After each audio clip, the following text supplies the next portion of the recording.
Self care নিয়ে রিনা madam আপনার মন্তব্য একটু শুনবো। আপনি তো একদম ডে ওয়ান থেকে আছেন, হজলার ডে ওয়ান থেকে, সেলফ কেয়ারের ডে ওয়ান থেকে, ডে জিরো থেকে আছেন আপনি। জবের থেকে হজলা সেলফ কেয়ারের ভাবনা শুরু হয়, আমরা জানিয়েছিলাম যে কি রকম ভাবছি, কি করতে চাইছি। তো এই যে একটা নতুন ধরনের উদ্যোগের সাথে আপনি সামিল হয়েছেন শুরু থেকে অ্যাক্টিভলি, সেটা কেমন লাগে? হ্যাঁ, আমার খুবই ভালো লাগে, কারণ আমরা তো হজলাতেই যোগা টোগা করতাম। বা আমি হজলা যাওয়ার আগেও একটু চর্চা করতাম বা হাঁটাহাঁটি করতাম।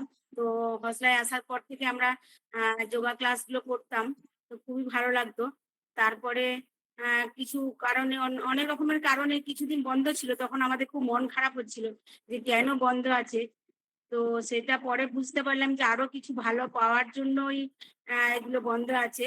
যেটা নিয়ে আমাদের স্যার রিসার্চ করছেন যে সামগ্রিকভাবে সব মহিলাদের অফলাইন অনলাইন, আমরা কয়েকজন শুধু অফলাইনে করতাম। তারপরে দেখলাম যে হজলা তো দিনকে দিন শাখা প্রশাখা বাড়িয়েই চলেছে। তো এটা তো অবশ্যই হবে, শাখা প্রশাখা বাড়বে, যার জন্য সবাই যাতে এর উপকারটা পেয়ে থাকে, তার জন্য স্যার একটা নিশ্চয়ই ভালো ভাবনা এনেছেন, যেটার নাম হচ্ছে সেলফ কেয়ার।